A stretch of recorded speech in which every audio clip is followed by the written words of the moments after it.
Hey everybody. So we're back for another episode of Love and Marriage Huntsville.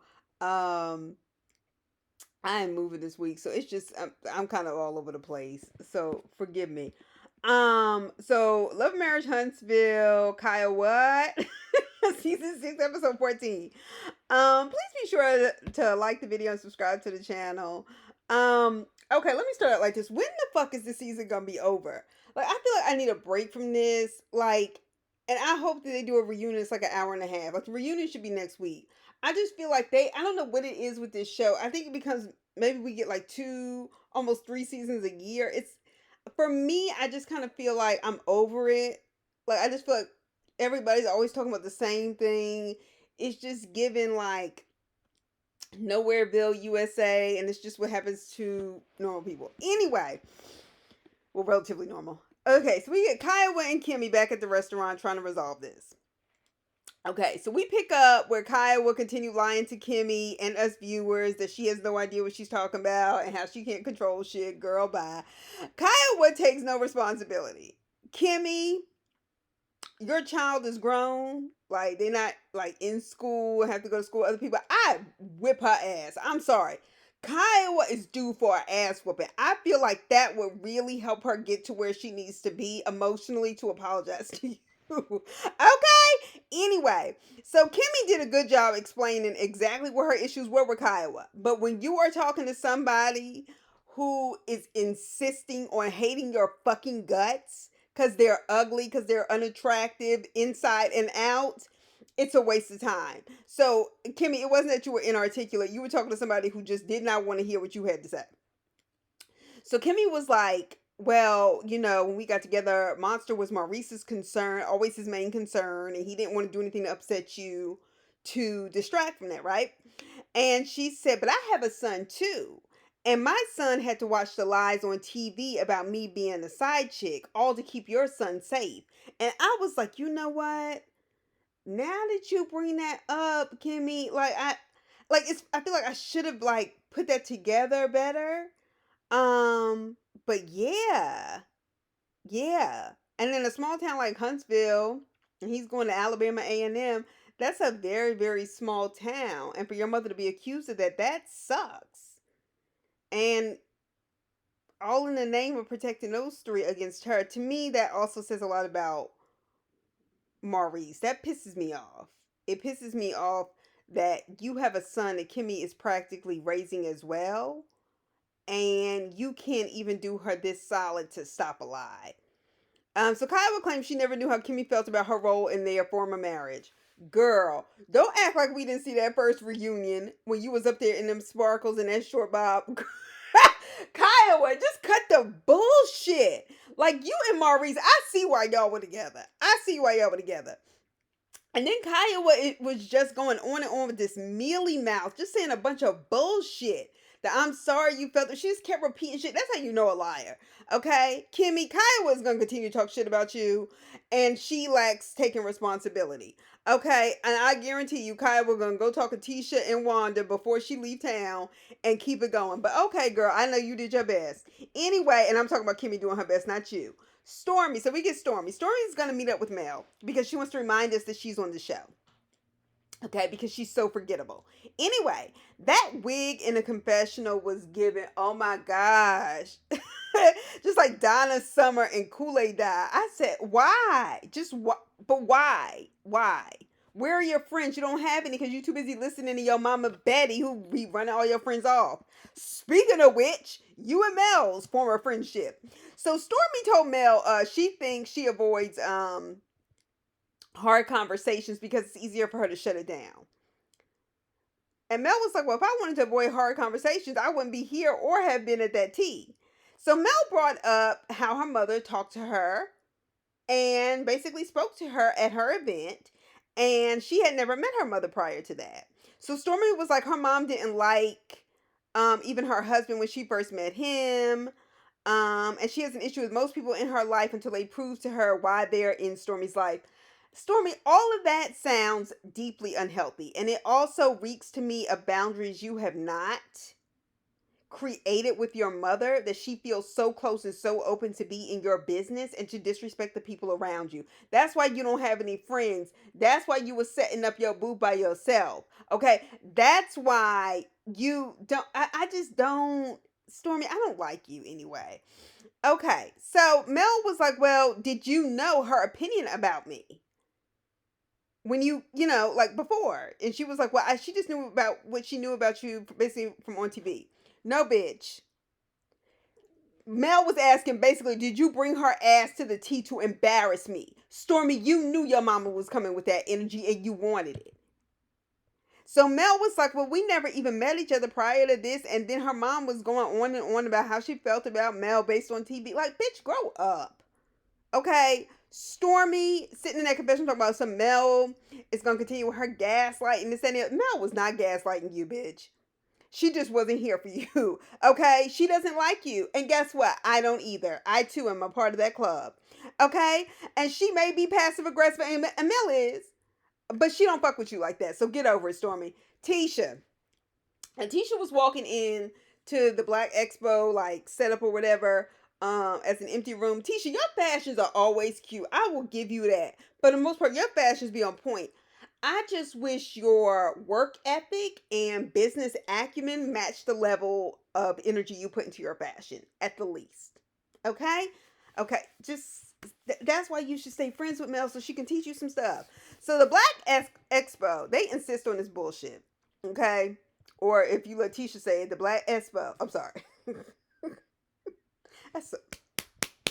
Martell comes to the Black Expo meeting once again to remind us that he's on the show too, with nothing to offer. And Martell comments that it looks like Tisha has been in the weight room and that she lost a little weight. And Martell says, well, I don't think it's weird in the confessional that he's saying that. I mean, granted, if you've been family friends for somebody to be saying that, whatever. But I kind of thought it was harmless. Martell said he's been helping Marcel with his weight, and Tisha still Tisha's still looking better than him. So they asked about Mel, of course, because we don't have a scene unless we're gossiping about Mel. And Mel said no, she didn't want anything to do with the expo. Y'all already knew that shit. But pause though, did something happen to Martell's face? Like it looked like he was tight up here.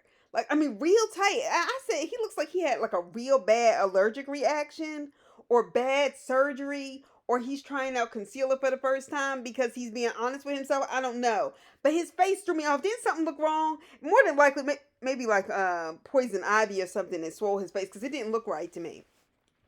It didn't stop him from talking shit about his ex-wife.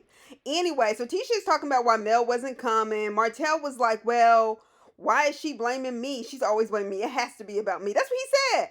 And and then he goes on, I'm always able to put aside my feelings for business.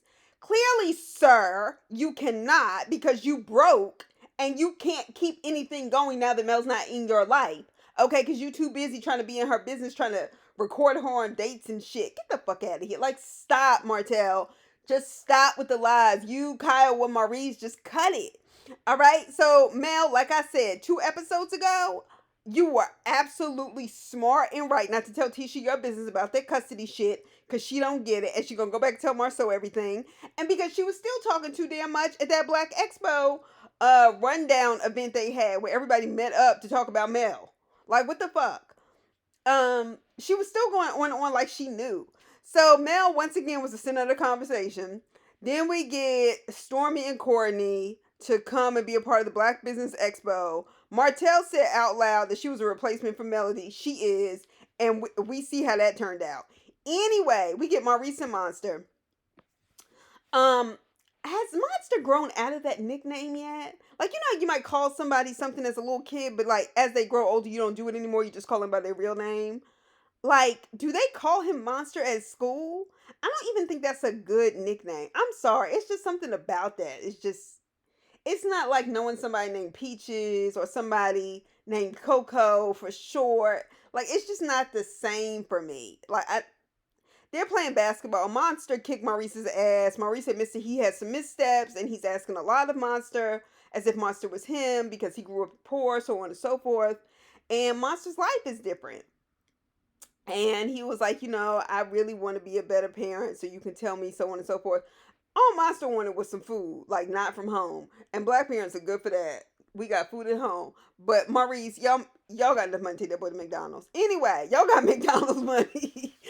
All right. Anyway, so that was short and to the point. Or at least I'm only spending a little time on it. So Courtney goes to see his mother. Now, I haven't seen his mother. Maybe I wasn't paying attention. She is clearly his mother. He looks just like her. Except for she's very beautiful. And so he told her how Stormy had been pressing him about having another baby. And his mother, checked him in a very loving way about pushing off his wife's feelings. And he said that it was just important to him to break the curse because he grew up without his father, so on and so forth. And his mother, starts telling her story. And she was just like, yeah, there were times where I had to choose between buying medicine or using that money for gas just to go to work. And that really touched me because that's hard. And a lot of people have to go through that. A lot. And I think our country is to blame for that. This capitalist system is not working. Miss me with if the father was in the house. Yeah, if the father was in the house, yeah, because men get paid more than women on the job. What the fuck? Like, cut the bullshit. And his mother, you know, his mother supported him, didn't tell him what or how she thought he should be living his life. She was like, everything is not for me to understand. Betty, take notes with your ugly ass. You want to know why? Because his mother is prettier and nicer and wiser. And it all shows in her face. And it all shows in yours when you don't act like that. Anyway, the convo with him and his mother, it made me a little emotional. I was happy for that because I don't really see it for Courtney. But that scene was really important. And I think him just not wanting to end up abandoning his son or anything like that. I think that's real. I think that's real, and that was nice of him to share that and to be vulnerable on camera like that. Um, Stuff I've seen his teammates with his dad, things that seem small if you have a father, but if you don't, then I guess that is a big deal, and that's hurtful. So the Black Business Expo. Sorry. I'm being an ass. Okay, so Stormy is setting up on her own. We don't care. She wasn't by herself like she said. Her mother-in-law was there, but okay, girl. So Stormy, if you stopped complaining to your mother-in-law about how you had to do all this on your own and had to get this big shipment ordered, I feel like I should be there. Well, then, bitch, you should have been there. We don't care. The time you spending complaining to your mother-in-law, who is also helping you, okay, it's time you could have been spending to get shit done. Anyway, apparently they now have 25 vendors. That's business people. We not even talking about the people that may be coming because ain't shit else going on in Huntsville. Despite the fact that they had the space of a medium banquet hall, 25 vendors, I was like, ooh. They had that many businesses, many black businesses in Huntsville, but okay. So the assistant kept taking people. Excuse me. The assistant said she kept taking people because she didn't think they wanted her to turn people away. And so she let people in overnight. And I was like, girl, you couldn't have called Tisha and asked her if that was okay? Like, should there have been a number? They do poor business, Marcel and Tisha. That's why Scott Manor can't get built. Like, what the fuck? So Stormy was apparently taking up a lot of space. Now, Stormy did say to Tisha, she was like, well, one thing on the information was that I didn't have the dimensions of, how tall, how wide, how much space I could take up. So hell, if she got there early, I guess she felt like she could take up space. I mean, the whole point is to show people how to go in business and then also get advertisement for your business. Tisha, y'all didn't outline that. So, Stormy, just a note, please don't go on camera anymore without your makeup again. Cause them spots on your face and them glasses and already your nose touches your lip and I just don't like you. So things about you just aggravate me. Anyway, Tisha, you were unprepared. And had you not been trying so hard to replace Mel's presence, that wouldn't have happened. That means you wouldn't have had Stormy there taking up the space of what you said could be like 2 or 3 additional vendors. But see, that's what you get. You never win when you play. Shout out to Nene. Okay, so anyway, so why do Tisha and Marceau have only one assistant instead of having more of a team? This is what I'm talking about being cheap. Okay, So I knew this shit was gonna be a mess anyway, and I knew Mel by the kind of questions she was asking at that meeting, that first meeting, when she was asking those questions that seemed to be directly involved, right? Like clear questions for if you understand business, and they couldn't answer it. I knew it was gonna be some bullshit. So Marcel asked if Stormy paid for her spot, and Tisha was like, "No."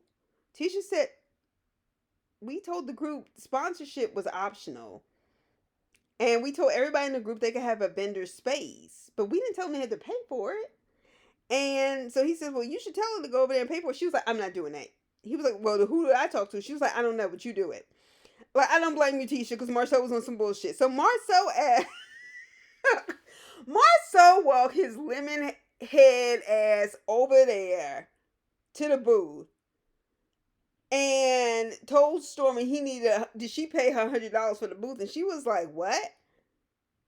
She said, "Asking me for this money is low vibrational." When I something about, I don't know why that shit was so funny to me, but when she said, "Oh, asking for money like that is low," I don't know why that shit cracked me up, and she was serious. That shit was funny to me. Now, I don't think $100 is a lot. Certainly not for that. People would charge a whole lot more, but that'd be like in a real city like Atlanta or New York. But I don't think the money is the issue for Stormy. It's walking up to her the day of an event, asking her for $100. You don't have no receipt book, no nothing. Like, are you kidding me? And it's tacky as hell. To Tisha's point and to her point. So when she calls him low vibrational, when I tell you that shit was funny to me. That was funny to me. Stormy said, "Well, I will not be doing business with them again in the future." See, if he wasn't so busy trying to have a cheap ass scene with Mel, and instead of apologizing to her for the way your mother acted because you brought her there on purpose to embarrass Mel, Mel could have told you that shit was gonna be bullshit. That you see, they called you at the last minute. Ciao, bye. But anyway, that's Love and Marriage Huntsville. And I'll talk to y'all soon, but I'll be moving, so it'll be kind of crazy. But drop down in the comments. Let me know what y'all think. Y'all have a good week. See y'all soon. Bye.